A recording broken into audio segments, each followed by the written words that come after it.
Good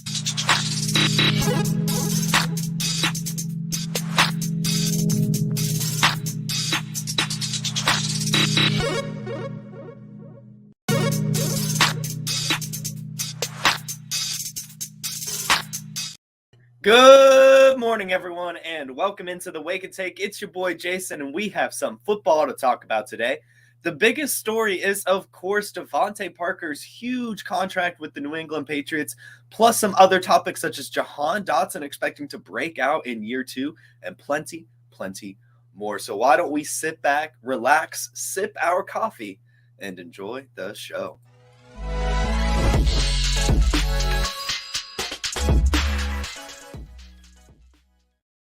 All right, so welcome back in, everyone. Let's go ahead and talk about that contract that I talked about at the beginning of the show, and welcome in, of course, the hairy snowman. Let's go. Good morning to you. Good morning to you and everyone else who has joined me. Of course. Let's go ahead and talk about this contract, though. But before we talk about the contract, let me go ahead and play a little clip. Like to show you guys little highlights when we talk about some players. Let's do this one.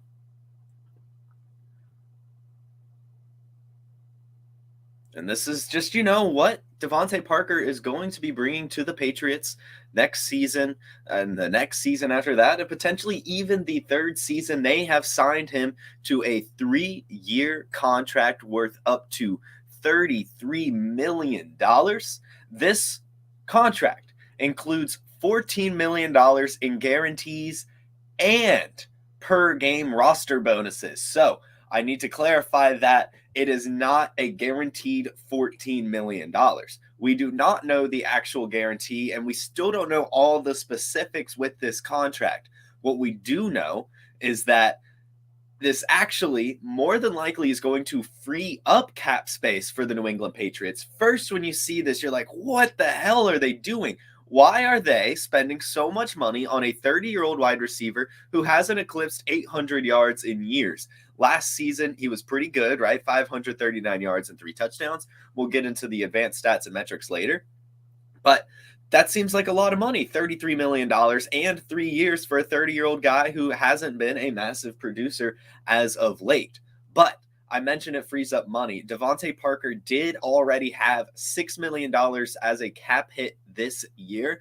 This new contract, the way that this is structured, is expected to, I've read, and this is all rumor at this point, but I did read that a few people were saying that this is expected to only be $1 to $2 million in this first year, freeing up almost $4 million in cap space. But I mean, it could be more than that, right? And still only free up like $1 million. But still, we're not looking at anything higher than a $6 million cap hit this season. If you divide that $14 million by 3, you're not getting even $5 million. Plus, I mentioned that part of this is per game roster bonuses. So the guarantee could very well be just $3 million a year guaranteed, and then he gets some hefty money if he actually plays. That's the per game roster bonus. That is not a part of guaranteed money at all. That's just, if he goes out and plays, he'll get some extra money. So this is actually, when you look into this, starting to be a very, very smart contract for a team that needs wide receiver help. DeVante Parker, I mentioned that, it wasn't the greatest season at 539 yards and 3 touchdowns, but that was only in 13 games. In some of those games, even he didn't even play the whole game. He was battling injuries, didn't have that high of a snap share frequently, but still, DeVante Parker last season with the New England Patriots, with the Matt Patricia-led offense, some games with Bailey Zappi, some games with Mac Jones, DeVante Parker was second in average depth of target, 4th in yards per reception, 6th in target premium, 1st in production premium, and 5th in points per target. He even had 2 games last year with over 20 fantasy points. He had some good flashes, and that is a guy that's going to be good for this offense, especially if they do bring in DeAndre Hopkins. Can this still happen? Yes.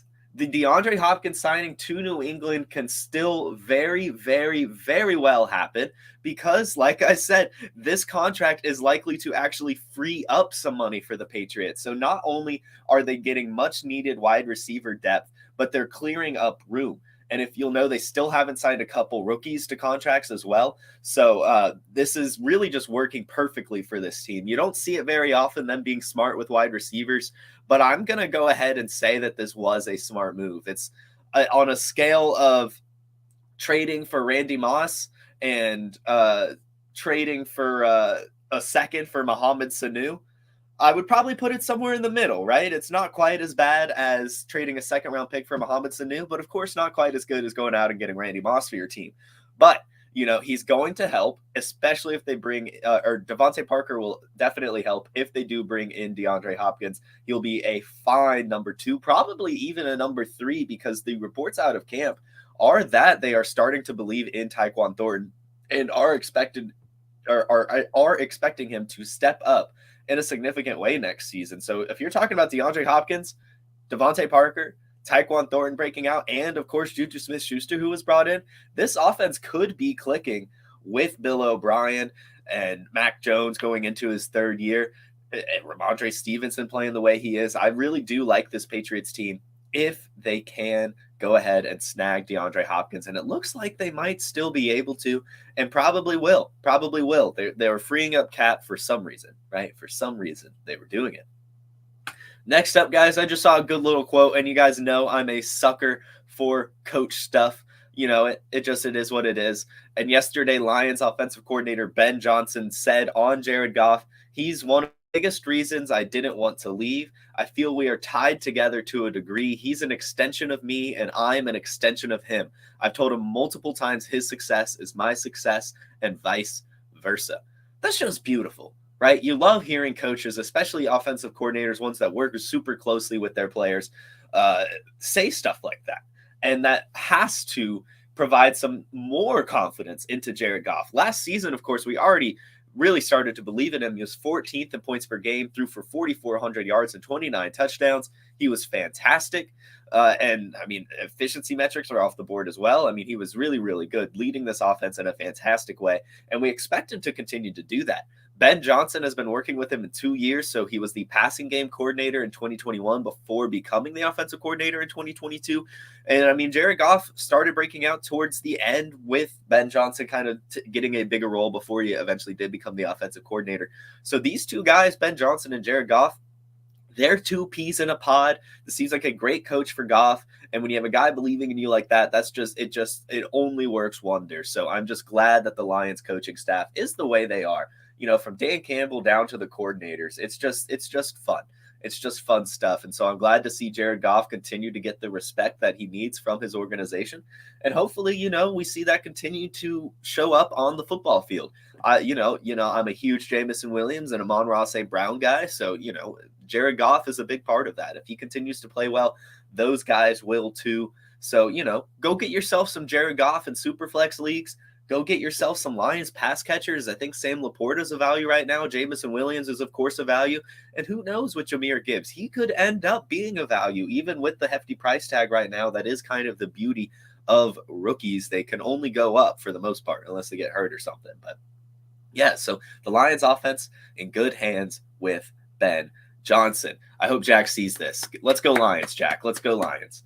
And next up, just some defense talk, because we don't do it often, but it does sort of go into fantasy football, of course, for my IDP players, but the way the defense plays affects the offense as well. And Micah Parsons, I saw 2 quotes from him yesterday where he just seems fired up for this football season.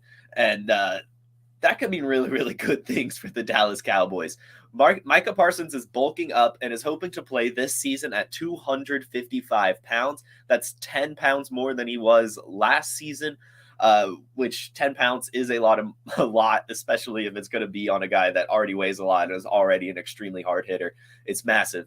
He came out and said it's about stability, strengthening joints, strengthening the knees, strengthening the shoulders, so all the nagging injuries don't come across, especially in the groin. I'm trying to stay as healthy as possible.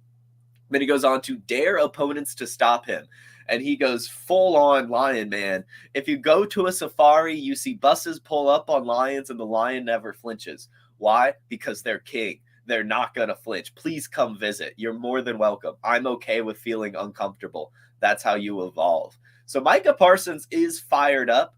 And I want to bring that across just because, if Micah Parsons is going to be playing better than he already did, back-to-back seasons with 13 sacks, back-to-back seasons with over 60 combined tackles and 20 assisted tackles, dude, of course, is a fantastic defender, defensive rookie of the year when he came into the league.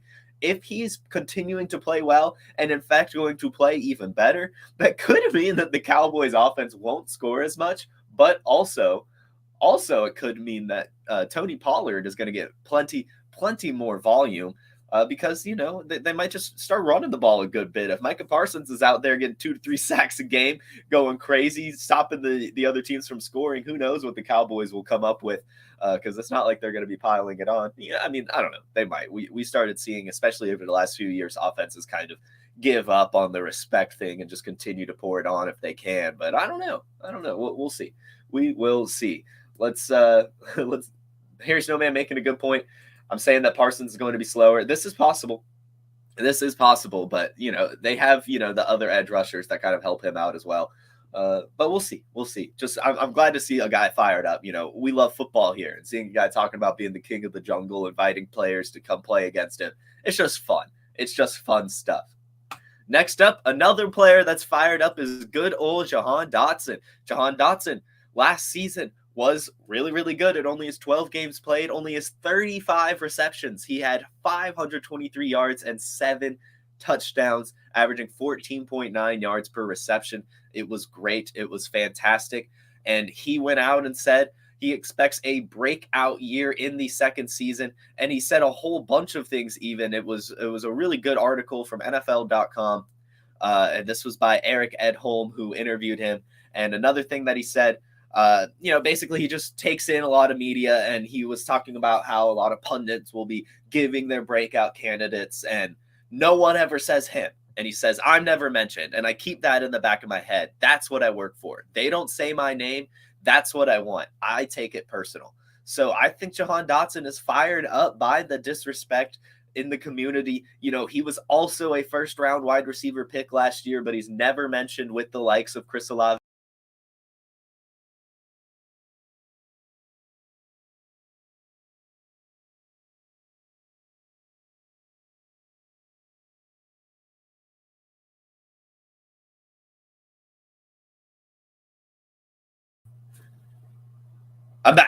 I'm back. Sorry about that. Looks like my internet went out. But I'm back. But so Jahan Dotson was also a first-round wide receiver pick last year, and he's never mentioned with the likes of Chris Olave or Garrett Wilson. Never. Dude is barely mentioned with the likes of Christian Watson. He is undervalued in fantasy football completely, and that eats at him. He hates it. Last season, he was 6th in both production premium and points per target. He was 3rd specifically in points per target versus man specifically. So he was killing it in terms of route running and producing extremely well and taking all of his targets for plenty of points. The dude was killing it last season.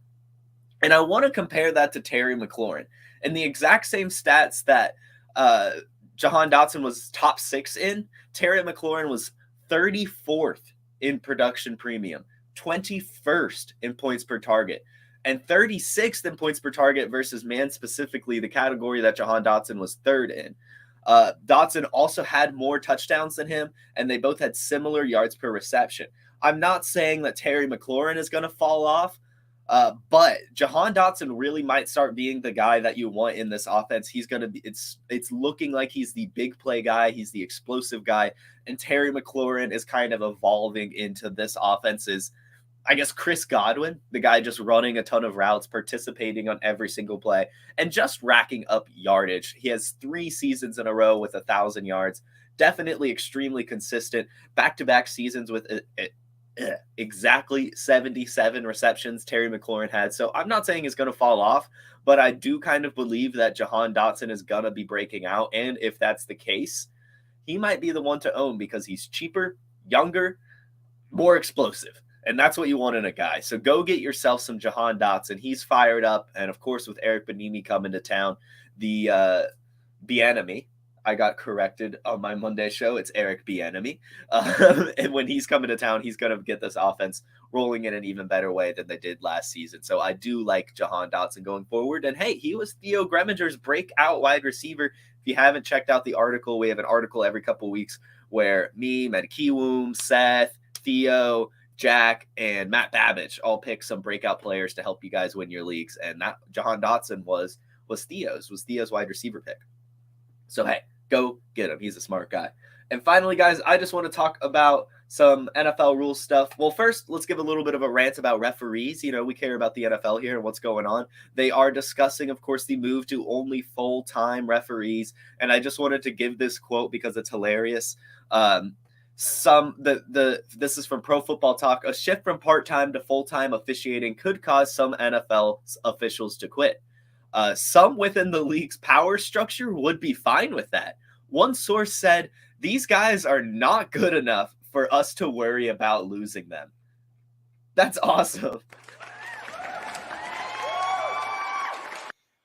That's just awesome. Referees have sucked as of late and pretty much always. It's a tough job. So I do believe that they should be full-time employees because I would imagine if a referee's full-time job is to be a referee, they would probably be a good referee, you know, spending their free time studying up, watching film, doing what players do, but on the officiating side of things. I don't know. We'll see what happens here. I am definitely a fan of the full-time officiating crew. Get these guys more money and make sure we get some better ones because, I mean, they're screwing our fantasy football teams. They're screwing our real life teams, and they suck. They suck right now. So let's fix that. Let's definitely fix that. And lastly, some more rules to talk about while we're talking about referees. We are expected to receive some more season-long suspensions this week for gambling. Sources tell ESPN, and this is reported by Adam Schefter. One of the players named is Isaiah Rodgers. We talked about him, I feel like, last month. And so the way to read into this is Isaiah Rodgers the biggest name, and that's why he's mentioned, or is that just the only name that we know so far? I don't know the answer to that. Just something to think about. I will say, of course, here on the Wake and Take, if a fantasy football relevant player does get suspended, we will definitely be talking about it and the ramifications of such a thing. So just keep your eyes peeled, and we'll see what happens with these suspensions. Another round of gambling suspensions is expected to come out. And finally, guys, I've got to talk about the draft kit. I've got to show you guys the draft kit because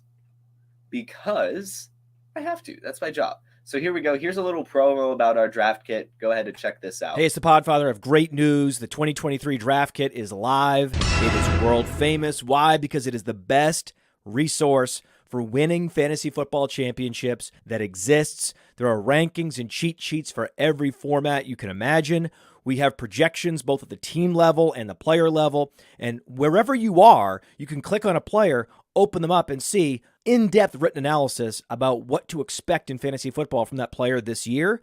And then you can click on the team, and you can get even more in-depth analysis, all the drivers of fantasy production, both in a positive and negative direction for that team, including a signature trend. And the graphics are incredible. So these team insights, they give you the team level projections, the vacated targets, the vacated areas, and that one dynamic for each team that you need to know when making decisions on draft day. And we added a bunch of features. I mean, individual cheat sheets for Theo and Billy and Dario. So you could take your favorite analyst and download their personal draft cheat sheet. And then in the commissioners section, also brand new this year, Memphis Young lays out everything you need to know to manage a league, do's, don'ts, tips, and what the more innovative fantasy commissioners are doing this year. That's presented by Trophy Smack. The whole package is presented by the Fantasy Football Players Championship, the FFPC, Ray Garvin, Derek Brown, the best minds in the industry contributing analysis. It's certainly not the most inexpensive draft kit on the market, but it is the best. PlayerProfiler.com/draft kit. PlayerProfiler.com/draft kit. Go get it. Go get that draft kit. And if you want to get the whole all-in package, getting access to all of our fantastic tools on Player Profiler, you can use the promo code JASON for $10 off. Do we have any questions? My friends, my audience members, my Wake and Take family. Johnny Lechner asks, in Dynasty, Cooper Kupp or Jahan Dotson? Keep hearing good stuff about Jahan and hear nothing about Kupp. It's at this point for me, and I encourage you, Johnny, because we're actually going into depth tonight on Thursday nights. Thursday nights we do the Trade Gods, me and Matty Kiwoom, and we're having special guest Matt Babbage tonight. We are actually going to be discussing Cooper Kupp as one of our buy or sell candidates. We're going to be talking about what you should be doing with him. So I do definitely encourage you to tune in. But ultimately, my answer tonight and my answer right now is, what does your team look like? If you are going to be winning now, go get keep Cooper Kupp. Just keep Cooper Kupp. If you feel like you can win the championship, that's what you do. You just ride with Cooper Kupp, even if he gets hurt week 1. That's the smart decision.